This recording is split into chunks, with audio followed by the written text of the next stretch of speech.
एक अच्छी दोस्ती पर इम्तिहान मुश्किल। कनाडा और इंडिया दो रास्ते पर। कनाडा और इंडिया का रिश्ता बहुत पुराना है। कॉमनवेल्थ और कनाडा में बसे बहुत सारे भारतीय लोग इन दोनों देशों को जोड़ते हैं, लेकिन अब इस रिश्ते का कड़ा इम्तिहान हो रहा है। हाल ही में हुई कुछ घटनाओं ने रिश्ते में दूरियां बढ़ा दी हैं, जिससे कनाडा इंडिया के भविष्य पर सवाल उठ रहे हैं। कई दशकों तक इस रिश्ते की पहचान दोस्ती और सहयोग थी। व्यापार, निवेश और सांस्कृतिक आदान प्रदान BRH रहा था, लेकिन अब अनिश्चितता के बादल मंडरा रहे हैं। इस समस्या की जड़ है खालिस्तान मुद्दे पर अलग अलग नजरिए। कनाडा जहां अभिव्यक्ति की आजादी को बहुत अहमियत देता है, वहीं इंडिया के लिए राष्ट्रीय सुरक्षा सबसे जरूरी है। यही फर्क मौजूदा कूटनीतिक गतिरोध का कारण बना हुआ है। अनबन की शुरुआत, खालिस्तान मुद्दा और कूटनीतिक तनाव। खालिस्तान समर्थक जो एक अलग देश चाहते हैं, कई दशकों से इंडिया और कनाडा के बीच विवाद का विषय रहे हैं। इंडिया इस आंदोलन को अपनी राष्ट्रीय एकता के लिए खतरा मानता है।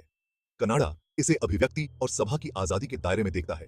हाल ही में कनाडा में एक खालिस्तान समर्थक नेता की मौत के बाद से दोनों देशों के रिश्तों में तनाव बढ़ गया है। कनाडा द्वारा एक भारतीय राजनयिक को देश से निकाले जाने से स्थिति और गंभीर हो गई। भारत ने इन आरोपों को निराधार बताया है। इस कूटनीतिक गतिरोध के कारण उच्च स्तरीय बातचीत बंद हो गई है। यह तनाव राष्ट्रीय सुरक्षा और मानवाधिकार के बीच संतुलन की चुनौतियों को रेखांकित करता है। आर्थिक और राजनैतिक नुकसान, मुश्किल रीजनतातों से रास्ता। कूटनीतिक अनबन ने कनाडा और इंडिया के आर्थिक और राजनैतिक रिश्तों पर बुरा असर डाला है। व्यापारिक समझौते जो पहले अच्छी गति से आगे बढ़ रहे थे, अब रुक गए हैं। निवेश में कमी आई है और दोनों देशों के व्यवसाय अनिश्चितता का सामना कर रहे हैं। यह विवाद राजनीति के दायरे में भी फैल गया है। कनाडा में बसे भारतीय, जो वोट बैंक का एक अहम हिस्सा है, इस मुद्दे पर बंटे हुए हैं। यह विभाजन कनाडा की घरेलू राजनीति और भारत के प्रति उसके दृष्टिकोण में जटिलताएं पैदा करता है। भारत के लिए यह विवाद उसकी वैश्विक आकांक्षाओं के लिए एक चुनौती है।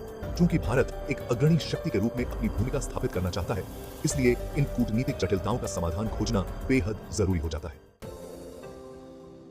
तूफान के बीच रास्ता, आगे के रास्ते। संतुलित दृष्टिकोण की जरूरत है। खुली और ईमानदार बातचीत बहुत जरूरी है। एक दूसरे की चिंताओं को सुनने और समझने की जरूरत है। अभिव्यक्ति की आजादी और सुरक्षा चिंताओं का सामंजस्य। भरोसा बनाना सबसे जरूरी है। खुफिया जानकारी साझा करना और सहयोग।